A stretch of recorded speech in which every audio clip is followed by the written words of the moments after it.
What's up, guys? Coming at you from Shenzhen on a very early sleepy-eyed morning after I've dropped off my kids at school, and I wanted to make a quick video that is really kind of off from what I've ever really done on this channel, and it's about race, the discourse of race relations, racism, whatever you want to call it in North America. The first time I ever vlogged was in 2006, 2007, and I made a couple of videos on this topic, but after just making 2 or 3 videos, I gave up vlogging. I was like, I don't want to do this. But I'm back, and I'm back for different reasons, but I'm going to touch on this topic again.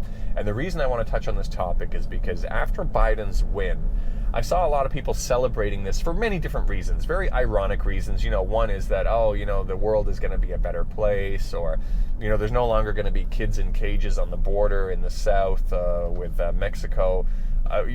Never mind that Obama and Biden were the ones who built those cages, or we're not going to have a problem of Muslim refugees being refused at the border with a Muslim ban, with no meaningful conversation ever taking place as to why did those Muslim refugees exist in the first place. Well, because Biden and Obama were bombing these Muslim countries nonstop for 8 years. We're going to be back to a different kind of bad. But in relation to race relations, the reason I thought of it was because I saw, not just on one person, but particularly, this guy's beeping at me behind when I'm stopping to let someone cross the road. What an idiot. There's a guy named Lakota Man on Twitter who I really like, and I saw through his feed he was talking about like people celebrating that Biden is back in, and this is going to be so much better for the Native community. And there were some other ironies sprinkled in too, because he was talking about something that's really interesting, that the National Bison Day is being celebrated now, and I think it was the U.S. Department of Agriculture, they have a bison on their seal, and he says that, it's ironic celebrating Bison Day like this without even really reconciling the point that the settlers that came in tried to deliberately wipe out all the bison with the idea that it would wipe out the native population and or force them to kind of settle on land instead of kind of roaming around like they did. It's an interesting story. But again, that National Bison Day, I think that was put in place during Obama's presidency also, without any meaningful conversation about what happened to the bison during that attempted genocide of the natives. But the idea that the native peoples of North America are celebrating Biden as being something that will be better for his community, I mean, I don't, maybe I'm just pessimistic, but I don't think anything substantial will happen for their community. If you look in Canada, there was a video that went kind of viral in Canada of an MP she was an Inuit MP from the NDP party getting up in Parliament talking about how she's been waiting her whole life for the government to follow through on their promises for their communities up north, where their schools and houses are falling apart and all this kind of stuff. And this is to a liberal government. This is to Justin Trudeau's government. If somebody was going to follow through on these promises throughout her life, you would think it would be his government. But again, it doesn't matter about this kind of left versus right or liberal versus conservative. It's just the same thing over and over again. But in specific, this idea that racism will go away now, and I don't think people are thinking that, in such a literal sense. But the idea that the issue of racism will be so much better now under Biden may be really kind of superficial. I think what happened under Trump was there were a lot of people who were comfortable airing out their racist tendencies more openly. It became socially acceptable. There was a growing community behind the leader of their country who could say things outright, like an ethnic group was, full of rapists and murderers or things like this. That will certainly go away. The openness, however, it's just going to be, in my opinion, swept under the rug again. And we're just going to pretend that they're not there anymore. And we're just going to be better at silencing those voices when it's not coming from the leader of the country. So why am I talking about this? What is the real solution? What are the problems? And what problems are we going to face now? The problem, I think, is that we're going to go from one extreme to the other. We're going to go from an extreme where everybody's allowed to really show their true colors and their racism to people keeping quiet again and not daring to say things. To a certain degree, at least on the scale that it was happening before. What I think needs to happen is there needs to be something in a middle ground place. And I want to share a video with you first that was recommended to me a few days ago, which I absolutely love. It was a guy talking about his lived experiences with racism in America. It's about a 3-minute long video, and I'm going to play that for you now. I would like to add someone to our group here. Professor Paul Weiss, a Sterling Professor of Philosophy at Yale.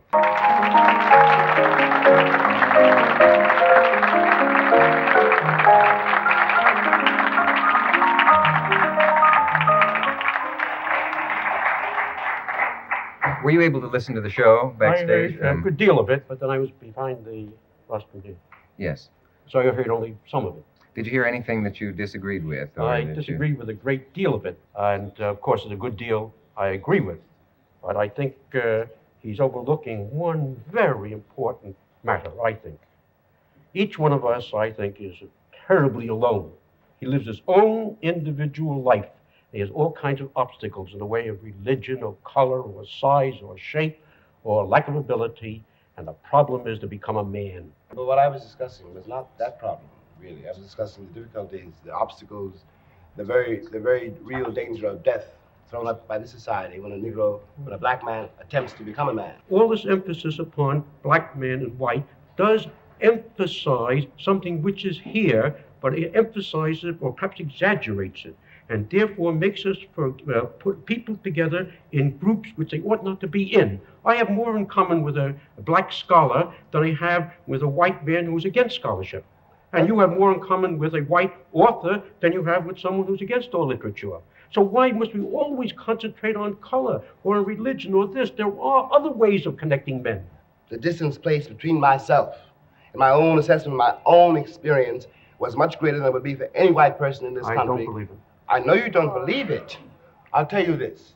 When I left this country in 1948, I left this country for one reason only, one reason. I didn't care where I went. I might have gone to Hong Kong, I might have gone to Timbuktu.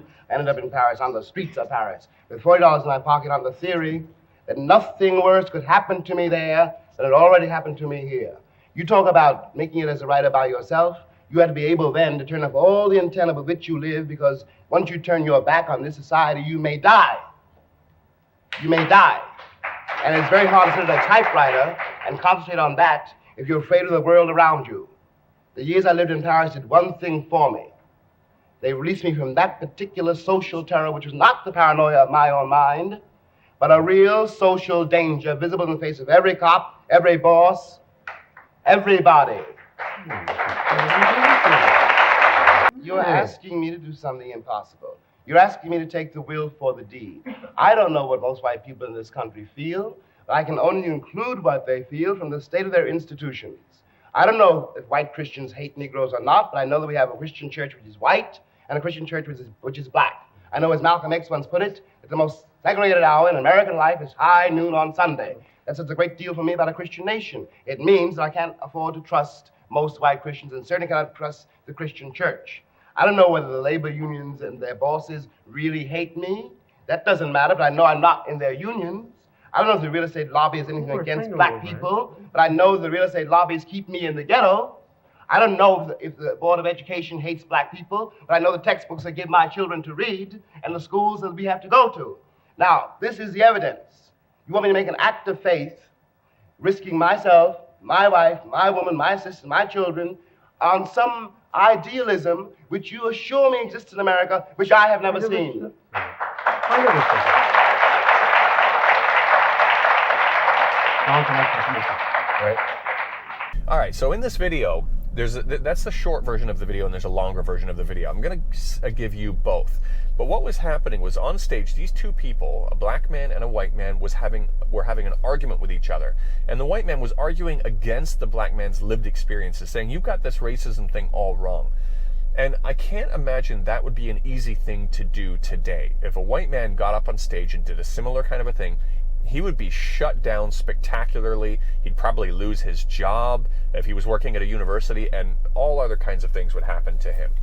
But is that the right thing to do? Even if he was ignorant, even if his ideas were from an ignorant point of view, is that the right thing to do? To just shut them down, censor them, cancel them, without the chance for somebody to actually interact with these ignorant ideas directly on a stage.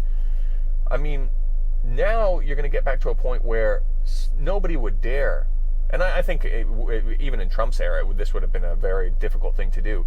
Nobody would dare get up and do that kind of a thing anymore because of the backlash that they would receive.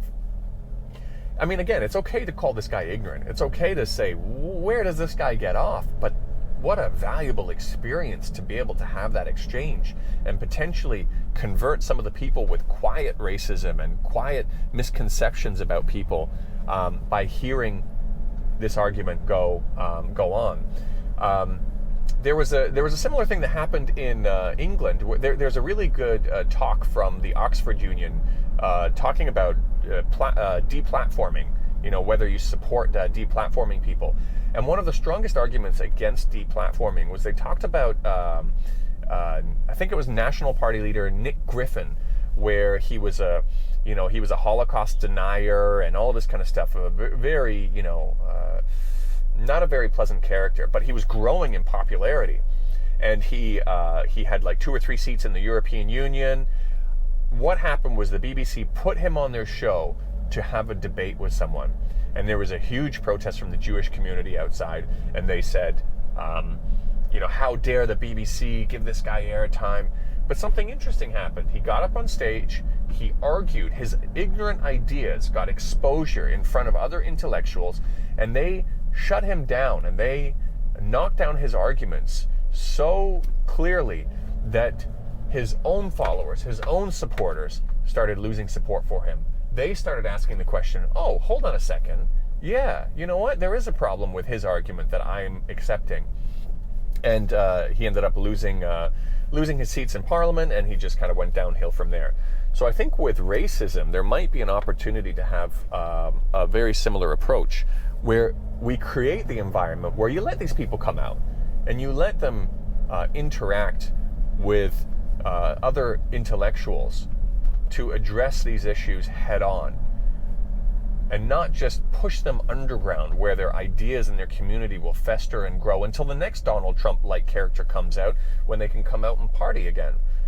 I think, for me personally, this is a topic that I've been thinking about a lot, because I remember, growing up, there were a lot of people in Canada of color who would get offended by the question, where are you from? And they could be, second or third generation in Canada, and they're like, well, I'm from Canada. And they just get kind of bothered by the question. And then the second layer is if they say they're from Canada, then they ask, well, no, where are you really from? That is a question that really, really triggers people. And it is a question asked in an insensitive and an ignorant way. However, I feel like it doesn't necessarily come from a vindictive place. They could truly be curious about your heritage, but they're asking the question in the wrong way, and their concepts of that they're working with, that this person of color shouldn't be identifying as a Canadian. Maybe they're not thinking that outright, but there's a problem with the way that they're thinking about things, that's for sure. But if they were a truly vindictive person and you react in a very aggressive way, is it going to do anything to reform them? Is it going to do anything to open their eyes or change them from being a negative person? No, probably not.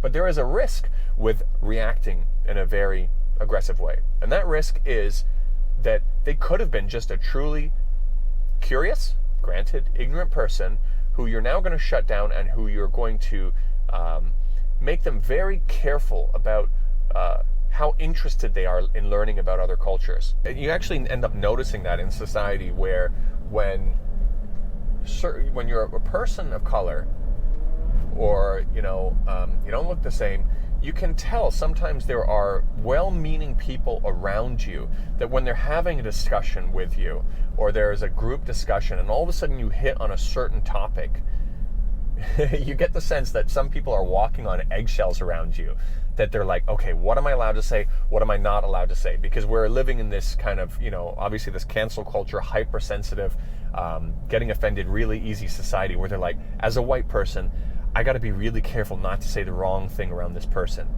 They're not a vindictive person. They're not an evil person. They're not a racist person.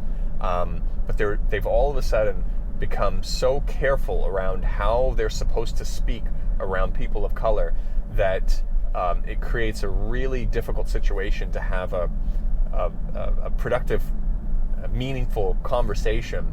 And ultimately, that's a different kind of inequality for the person of color, that they aren't treated equally because there are people who are really, really careful around them. All right, guys, something happened to the end of my video in my car where I've got to re-record the end. This is going to be a little bit of an abrupt end to the video, but basically what I wanted to say is I hope that people don't feel like the success is in the fact that we are going back to what we had before Donald Trump, that all of these people are going back into their boxes where they can fester again and wait there until the next Donald Trump-like character comes along, or somebody like him in a position of power, where they can come out and show what's really, truly there underneath it all in society. That to me isn't a success. It's a little bit of a superficial win. And I think we need to be thinking a little bit more about what can we do with this spotlight that has been shined on such a problematic part of society that's a bit more productive. I think in the West we're really good at superficial solutions and illusions. The illusion that I usually talk about is that the West is a force for the good, going around bringing democracy and freedom to people. That's a completely different topic. But in some ways, I think the success that a lot of people might think they have had now with racism and what it means in terms of Donald Trump no longer being the president, has a lot of the same kind of underlying naiveties and illusions that some of the other stuff that I usually talk about has. So that's all I wanted to say, guys. Just, stay alert, keep the conversation going, figure out if there are better ways to solve issues than to just be satisfied when something has been re-covered up. But I am out playing with my son right now. I'm going to show you. Let me see here. He's waiting for me on this. So I got to go and play with him, and I will catch you guys in the next video. Peace.